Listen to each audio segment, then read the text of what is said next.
Hahaha.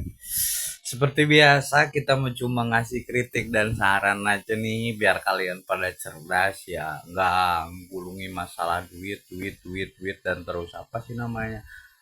Gengsi, gengsi, gengsi, gaya, gaya, gaya bukan, ya kan? Nah, di hari ini di video kedua gini gua ini nih masih agak bingung gua sama gara-gara sama Menteri Keuangan Ibu Sri Mulyani ini kan. Sah pemerintah berlakukan pedagang online kena pajak dan marketplace berapa besarannya. Nah, di sana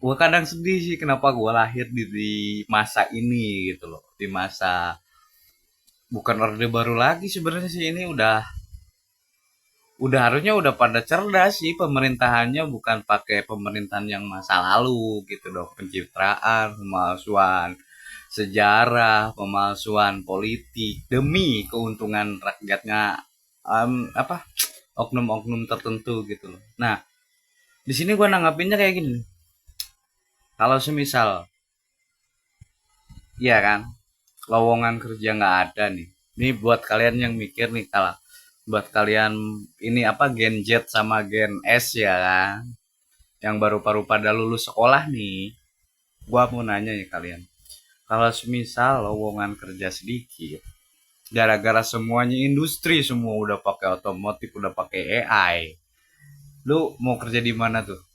Lu sekolah tinggi-tinggi mahal-mahal, lu gak kerja buat apa? Itu yang pertama. Yang keduanya, kalau semisal lapangan kerja di Indonesia ini cuma sedikit dan terus apa, kita mau jadi content creator, kita mau jadi e-commerce jualan apa online, pajaknya gede tuh, dipersulit harus bayar ini, bayar itu, bayar ini, bayar itu. Kalian mau kayak gimana dengan modal sedikit loh? Itu juga minjem orang tua ya, minjem orang tua ya, ya kan? Lu mau ngapain?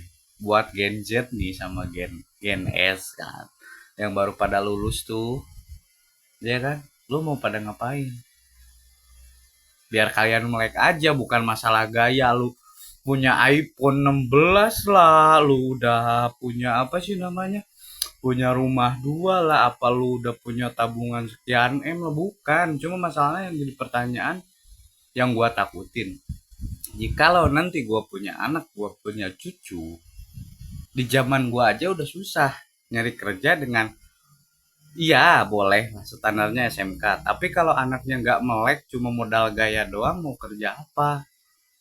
Apalagi nanti gitu loh, di masa anak cucu gua kerja nanti di sana. Makanya gua nanggapin dari Bu Sri Mulyani ini yang terhormat, ketika defisit negara, kenapa koruptor masih berkeliaran?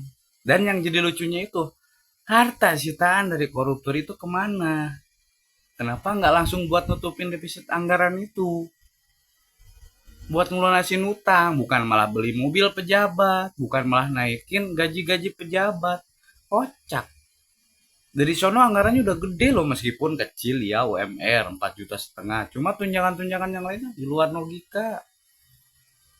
Iya, gue sih orang bodoh ya, gue bukan orang pinter gitu ya. Cuma gue kadang sedih, gue kadang nangis dengan negara gue sendiri.